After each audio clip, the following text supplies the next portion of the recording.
नमस्कार, मैं प्रिया। आप देख रहे हैं आंचलिक खबरें, अपनों की खबर आप तक। आइए नजर डालते हैं दिन भर की टॉप 10 पर। भारत कतर सहयोग को मिलेगी नई गति, जयशंकर और शेख तमीम के बीच व्यापक वार्ता। विदेश मंत्री एस जयशंकर ने सोमवार देर शाम कतर के अमीर शेख तमीम बिन हदम अल थानी से मुलाकात की। इस बैठक में दोनों नेताओं ने द्विपक्षीय संबंधों और क्षेत्रीय महत्व के विभिन्न मुद्दों पर विस्तृत चर्चा की। जयशंकर ने सोशल मीडिया पर साझा किए अपने संदेश में कहा कि उन्होंने नई दिल्ली के राजकीय दौरे पर पहुंचे कतर के अमीर का स्वागत किया। उन्होंने विभिन्न क्षेत्रों में सहयोग को मजबूत करने के लिए शेख तमीम के मार्गदर्शन को महत्वपूर्ण बताया। जयशंकर ने इस मुलाकात को सकारात्मक और सार्थक बताते हुए उम्मीद जताई है कि प्रधानमंत्री नरेंद्र मोदी के साथ मंगलवार को होने वाली उनकी वार्ता से भारत और कतर के बीच मित्रता और साझेदारी और गहरी होगी। भारत और कतर के बीच ऊर्जा, व्यापार, निवेश और सांस्कृतिक संबंधों को लेकर लगातार सहयोग बढ़ रहा है। इस उच्च स्तरीय बैठक से दोनों देशों के बीच रणनीतिक साझेदारी को नई दिशा मिलेगी। इस उच्च स्तरीय बैठक से दोनों देशों के बीच रणनीतिक साझेदारी को नई दिशा मिलने की उम्मीद है। जयशंकर ने इस अवसर पर भारत कतर संबंधों को और मजबूती देने की प्रतिबद्धता दोहराई। महाकुंभ की भीड़ प्रबंधन, कैंट स्टेशन बना no vehicle zone. Cantt station पर बैरिकेडिंग, सिर्फ पैदल यात्रियों को मिली छूट। महाकुंभ के दौरान भारी भीड़ को देखते हुए कैंट स्टेशन परिसर को नो व्हीकल जोन घोषित कर दिया गया है। सभी प्रवेश और निकास मार्गों को बैरिकेडिंग से बंद कर दिया गया है। केवल रेल अधिकारियों और बड़े नेताओं के वाहनों को पार्सल गेट से प्रवेश की अनुमति है। माल गोदाम रोड पार्सल गेट के पास बैरियर लगाकर वाहनों की आवाजाही प्रतिबंधित कर दी गई है। स्टेशन परिसर में सुरक्षा बढ़ाते हुए अस्थायी पुलिस चौकी स्थापित की गई है। आरपीएफ और जीआरपी ने कैंट फ्लाईओवर के नीचे बैरिकेडिंग कर केवल पैदल यात्रियों को छूट दी है। सोमवार शाम यात्रियों की भीड़ इतनी अधिक थी कि उन्हें सर्कुलेटिंग एरिया में ही रोक दिया गया। यात्रियों को प्लेटफॉर्म पर तभी प्रवेश दिया जा रहा है जब ट्रेन आ जाती है। बनारस स्टेशन पर भी भीड़ बेकाबू रही। प्लेटफॉर्मों पर रस्सी से बैरिकेडिंग कर भीड़ को नियंत्रित किया गया। शिवगंगा और बनारस सुपरफास्ट ट्रेनों के समय सबसे अधिक भीड़ देखी गई। रणवीर इलाहाबादिया के खिलाफ आपत्तिजनक टिप्पणी पर पुलिस में शिकायत, जांच जारी। इंडियाज गॉट लेटेंट विवाद, रणवीर इलाहाबादिया को 24 फरवरी को पेश होने का नोटिस।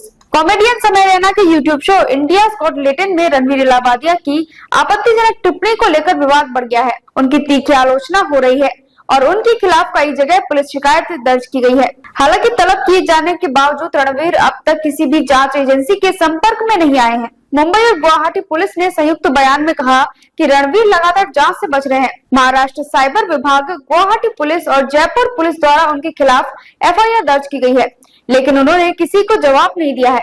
महाराष्ट्र साइबर सेल ने उन्हें 24 फरवरी को पेश होने का नोटिस दिया है, जबकि कॉमेडियन समय रैना को 18 फरवरी को बुलाया गया है। राष्ट्रीय महिला आयोग ने भी मामले की जांच शुरू कर दी है और रणवीर, रैना समेत अन्य संबंधित लोगों को समन जारी किया है। यूपी विधानसभा का बजट सत्र मंगलवार से शुरू, 5 मार्च तक चलेगा। यूपी सरकार 20 फरवरी को पेश करेगी 8 लाख करोड़ का बजट। यूपी विधानसभा का बजट सत्र मंगलवार से शुरू हो रहा है, जो इस वर्ष का पहला और सबसे लंबा सत्र होगा, जो 5 मार्च तक चलेगा। सत्र की शुरुआत राज्यपाल आनंदीबेन पटेल के अभिभाषण से होगी, जिसमें वह दोनों सदनों के सदस्यों को संबोधित करेंगी। सरकार 20 फरवरी को वित्तीय वर्ष 2025-26 के लिए आम बजट पेश करेगी, जो 8 लाख करोड़ से अधिक होने का अनुमान है। विपक्ष महाकुंभ हादसे समेत कई मुद्दों को उठाने की तैयारी में है, जिससे सदन में हंगामे की संभावना है। सत्ता पक्ष ने भी विपक्ष को जवाब देने की रणनीति तैयार की है। मुख्यमंत्री ने मंत्रियों और विधायकों को सदन में मौजूद रहने और विपक्षों के सवालों का सही जवाब देने का निर्देश दिया है। भाजपा और सहयोगी दलों के विधायकों को एकजुट होकर सरकार का पक्ष मजबूती से रखने की सलाह दी गई है। बैठक में भाजपा के नेताओं के अलावा सभी सहयोगी दलों के विधायक भी शामिल हुए हैं। टोरंटो एयरपोर्ट पर डेल्टा एयरलाइंस का विमान लैंडिंग के दौरान पलटा, 17 घायल। कनाडा पियर्सन एयरपोर्ट पर विमान दुर्घटना, सभी यात्री सुरक्षित। सोमवार को कनाडा के टोरंटो के पियर्सन हाईवे अड्डे पर एक डेल्टा एयरलाइंस के विमान का लैंडिंग के दौरान दुर्घटना हो गई। विमान पलटकर रनवे पर उल्टा पड़ा। गनीमत रही कि इस हादसे में कोई जान नहीं गई, लेकिन 17 लोग घायल हो गए। विमान में 76 यात्री और 4 चालक दल के सदस्य सवार थे। ये घटना दोपहर करीब 2:15 पर हुई। जिसके कारण हवाई अड्डे पर उड़ानें लगभग 2.5 घंटे तक रुकी रही। मौसम जिसमें बर्फबारी और तेज हवाएं थी, इस हादसे का प्रमुख कारण बताया जा रहा है। हवाई अड्डे की सीईओ ने कहा कि यह एक बड़ी राहत थी कि कोई जानहानि नहीं हुई। दुर्घटना के कारण विमान के दाहिने पंख का गायब होना और फ्लाइट डेटा रिकॉर्ड के बारे में सवाल उठ रहे हैं। पियर्सन हवाई अड्डे पर आखिरी बड़ी घटना 2005 में हुई थी। विमान मिनियापोलिस स्थित एंडेवर एयर का था, जो डेल्टा एयरलाइंस की सहायक कंपनी है। दिल्ली में भाजपा विधायकों की बैठक, मुख्यमंत्री पद पर सस्पेंस जारी। 27 साल बाद दिल्ली में भाजपा का सत्ता पर कब्जा, शपथ ग्रहण 20 फरवरी को। दिल्ली में भाजपा के निर्वाचित विधायकों की बैठक बुधवार को होगी, जिसमें विधायक दल के नेता का चुनाव होगा। इसके बाद पार्टी नेता उपराज्यपाल वीके सक्सेना मिलकर सरकार गठन का दावा पेश करेंगे और 20 फरवरी को रामलीला मैदान में शपथ ग्रहण होगा। मुख्यमंत्री पद के लिए अब भी सस्पेंस है और इसका खुलासा विधायक दल की बैठक में होगा। भाजपा ने शपथ ग्रहण की तैयारी पूरी कर ली है, जिसमें 20,000 लोगों को शामिल करने की योजना है। समारोह में प्रधानमंत्री नरेंद्र मोदी, केंद्रीय मंत्री और भाजपा एनडीए शासित राज्यों के मुख्यमंत्री शामिल होंगे। भाजपा की योजना दिल्ली में भी राजग का शक्ति प्रदर्शन करने की है। शपथ ग्रहण में किसानों, लाडली बहना और अन्य केंद्रीय राज्य योजना के लाभार्थियों को भी आमंत्रित किया जाएगा। भाजपा के वरिष्ठ नेता प्रवेश वर्मा, विजेंद्र गुप्ता और सतीश उपाध्याय मुख्यमंत्री पद के दावेदार हैं। पंजाब का राष्ट्रीय खेलों में प्रदर्शन गिरा, 2023 के मुकाबले कम पदक जीते। राष्ट्रीय खेलों में पंजाब को मिला 9वां स्थान, पदकों में गिरावट। पंजाब सरकार के खेलों में पुराने दिनों जैसा प्रदर्शन दोबारा हासिल करने की उम्मीद को बड़ा झटका लगा है। 2025 के राष्ट्रीय खेलों में प्रदेश का प्रदर्शन लगातार गिरा है और अब यह 9वें स्थान पर है। पिछले साल 75 पदक जीतने वाले पंजाब के खाते में इस बार केवल 67 पदक आए हैं, जिसमें 15 स्वर्ण, 20 रजत और 31 कांस्य शामिल है। 2023-2022 के मुकाबले ये गिरावट राज्य सरकार के लिए चिंता का विषय है। हालांकि शूटिंग में पंजाब के खिलाड़ियों ने अच्छा प्रदर्शन किया है। सिफत कौर समरा और गनीमत शेखों ने स्वर्ण पदक जीते, जबकि अन्य खेलों में भी पदक आए। सरकार ने खेल नीति लागू की है, जिसमें खेल सुविधाओं को बेहतर करने की योजनाएं हैं, लेकिन अभी भी ढांचागत सुविधा की कमी बनी हुई है। पंजाब के खेल निदेशक हरप्रीत सिंह ने कहा कि पदक भले ही कम हुए हो, लेकिन तालिका में प्रदेश का स्थान पहले से बेहतर हुआ है। राजस्थान बजट 2025, पहली बार ग्रीन बजट का ऐलान, पर्यावरण को मिलेगा प्रमुख स्थान। गहलोत सरकार की परंपरा को आगे बढ़ाते हुए भजनलाल सरकार पेश करेगी ग्रीन बजट।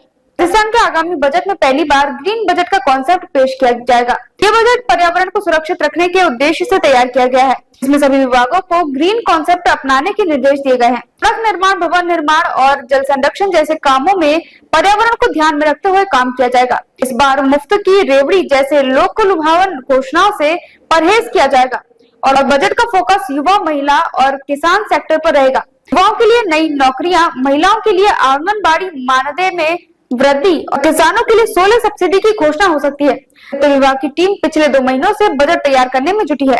बजट में 5 प्रमुख चुनौतियों का सामना करना होगा, जैसे युवाओं के लिए रोजगार, पेट्रोल डीजल की कीमतों में राहत, बढ़ते कर्ज की स्थिति और पेंडिंग भुगतानों को पूरा करना।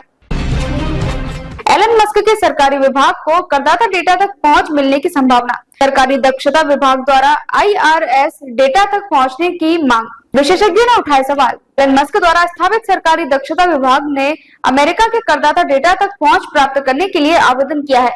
ये डेटा, जिसमें कर रिटर्न और बैंक रिकॉर्ड जैसी संवेदनशील जानकारी शामिल है, आमतौर पर गोपनीय रखा जाता है। दक्षता विभाग का कहना है कि उन्हें इस डेटा की आवश्यकता है ताकि वे सरकारी खर्चों में गड़बड़ी और धोखाधड़ी को पहचान सके। हालांकि इस कदम के खिलाफ कई नेताओं और कानून विशेषज्ञों ने चिंता जताई है।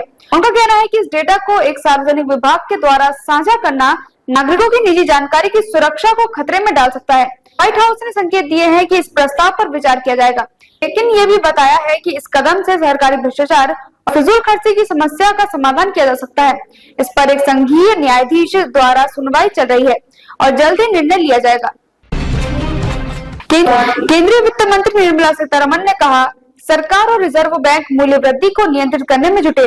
बजट 2025 में पूंजीगत व्यय 10.2% बढ़कर 16 लाख करोड़ रुपए। व्यक्तिगत आयकर में रियायतें। भारतीय शेयर बाजार में विदेशी संस्थागत निवेशकों को अच्छा रिटर्न मिला है, लेकिन वर्तमान में वे मुनाफे वसूली के लिए बाजार से भारी निकासी कर रहे हैं। पिछले साल अक्टूबर से अब तक FIR ने लगभग 2 लाख करोड़ रुपए के शेयर बेचे हैं। में से 2025 में 1 लाख करोड़ रुपए की बिकावली हुई है। इसके कारण बाजार में गिरावट आई है और निवेशकों की पूंजी 77 लाख करोड़ रुपए घट गई है। केंद्रीय वित्त मंत्री निर्मला सीतारमण ने बताया कि सरकार के आपूर्ति उपाय और रिजर्व बैंक की मांग पक्ष पहल मूल्य वृद्धि को नियंत्रित करने में काम कर रही है।